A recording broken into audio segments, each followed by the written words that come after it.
You grew up thinking this was just another funny cartoon. Colorful, chaotic, innocent fun. But what if I told you, hidden between the laughs are episodes so dark, Flat.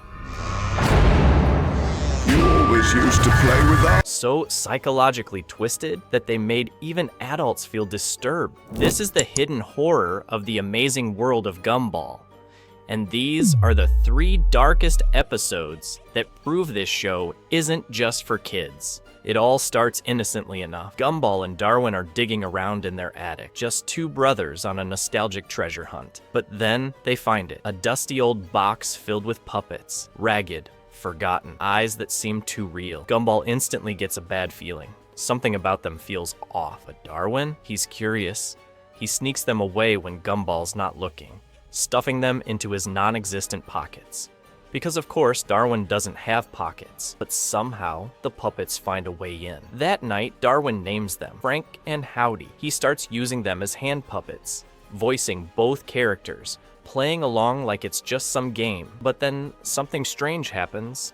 He makes a promise to them to never take them off. And the scary part? He believes it. It's like he's been hypnotized, gaslighted by himself. The next day at school, things start to unravel. Darwin can't eat. His hands are still puppets. Gumball tries to joke about it, but the puppets' eyes narrow. Their fabric faces somehow twist in anger. And then Darwin, sweet, harmless Darwin, insults Gumball. His tone is cold, robotic, like he's not in control anymore. That night, Darwin goes even further. He takes a bath, with the puppets still on, still talking to them, still keeping the promise. Gumball catches him, and it's like Darwin isn't even Darwin anymore. The puppets suddenly lunge at Gumball, and for a moment, it's chaos. Gumball manages to rip the puppets off Darwin and toss them in the trash, but it doesn't end there. Later that night, they crawl out. On their own. No hands, no Darwin, just alive. Gumball hears banging downstairs. He follows the sound, slowly, nervously, only to find one of the puppets smashing his game console. And the one holding the puppet, it's Darwin again, but not really. His eyes are blank. The puppets speak in their own voices now. Deeper, eerie, unnatural. They tell Gumball that Darwin is gone, trapped in their world, and if he wants him back, he'll have to join them. Gumball puts on a puppet, and instantly, he's dragged into the puppet dimension. Now this is straight out of Don't Hug Me, I'm Scared. Gumball, now a puppet himself, wanders through a brightly colored world that should be cheerful, but feels wrong. Toys with blinking eyes, furniture that breathes, everything smiles too much. It's like a child's drawing of a nightmare. He reaches a strange house. Inside, he finds Darwin, but he's not alone. Frank and Howdy, now life-sized, sit beside him. Darwin stares blankly ahead, mouthing words that aren't his. Gumball pleads with him, screams for him to wake up, and then the door slams shut.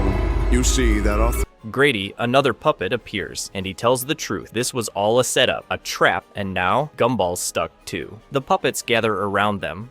Their grins widen. They explain how they'll play with Gumball and Darwin forever, toying with their minds, bending their reality, torturing them for fun forever. Just when it seems hopeless, Darwin notices something, a loose thread. He pulls it, and the entire puppet world begins to unravel. The puppets glitch and break down, the illusion fades, because the entire world was never real. It was made from their imagination, a dream they were trapped inside. They destroy the world from within, blowing it up and finally escaping. Back in reality, things seem normal again, but to be safe, they hold a garage sale and sell the puppets to a random neighborhood kid, as if passing the curse to someone else. A dark, twisted end masked in a joke. Exactly what the Amazing World of Gumball does best. This episode wasn't just creepy, it was a warning about control, about losing yourself, about what happens when your imagination, the thing that's supposed to protect you, becomes your prison. And next time you see a puppet smiling back at you, ask yourself, is it really smiling, or is it just waiting to take over? But this episode is nothing compared to what's coming. What comes next is one of the most unsettling, most bizarre episodes in the entire show. An episode that left even adult viewers asking, why was this aired on a kid's network like Cartoon Network? It's strange, disturbing, and honestly, no one truly knows why it was ever approved. Let's step into it. The episode begins with Gumball sleeping in bed, his whole family gathered around him. But today, he's in the worst mood imaginable.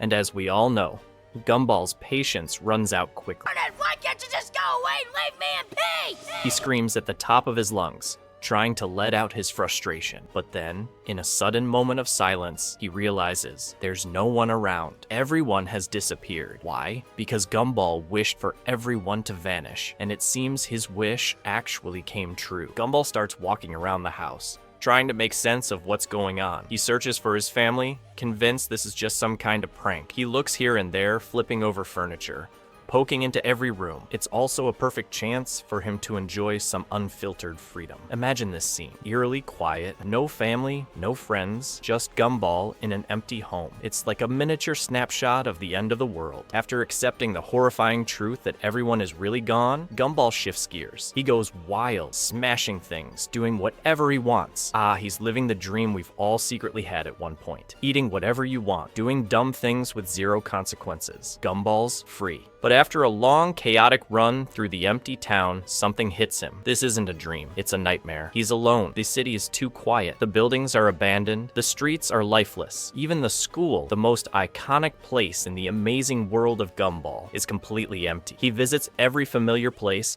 shouting at the top of his lungs, but there's no answer, no one responds. The silence feels heavy, unnatural, so Gumball thinks. He tries to make sense of it all. Maybe, just maybe, the whole town is playing a giant prank on him. Maybe they're all hiding somewhere, laughing quietly, but no, that theory collapses quickly. Then something really weird happens. Gumball's darker side begins to surface. He starts saying cruel, twisted things that don't reflect who he really is. It's as if another version of him is trying to take control. This is when fear truly sets in. The emptiness is no longer the problem. Now, things are changing. The joyful burger is now Misery Burger. The buildings around him look different, darker. Even the economy has collapsed. Though, let's be honest, that part feels a bit too familiar in real life. And then, the real horror begins. A heavy darkness starts pouring in, seemingly from nowhere. It creeps closer and closer, heading straight for Gumball. He tries to run, but he can't move. The darkness has him frozen in place, as if the fear itself is paralyzing. Oh, Gumball. And in one of the most ridiculous moments ever, he starts slapping his legs, thinking it'll make him run faster, if only that worked in our world too. It's no longer just in the streets. It's seeping into everything,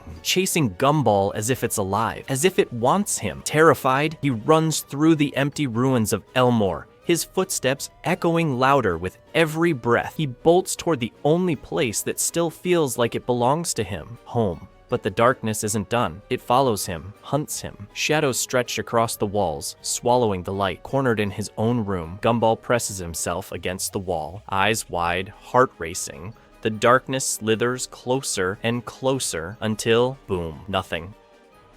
He opens his eyes. He's not hurt, he's not gone, but something is wrong. Everything is pitch black. Gumball reaches out in the dark and grabs something. Soft, oddly shaped, squishy. What is that? A pause. A realization. It's just the sofa. Still shaken, Gumball gathers himself. He needs a way out of this, a way to bring everything back to normal. That's when, deep in the fog of fear, he remembers a phrase, a simple piece of wisdom from the philosopher, Richard Watterson. When you're feeling down, you need to get back into the swing of things. It sounds silly, but Gumball holds onto it like a lifeline, and just like that, snap. Thank you! The world clicks back into place. The darkness vanishes. The noise returns. Elmore is alive again. Turns out, Gumball had been sleepwalking the entire time. Everything, the silence, the shadows, the despair, was just a dream. Or was it? Because even in dreams, some truths hide in the shadows.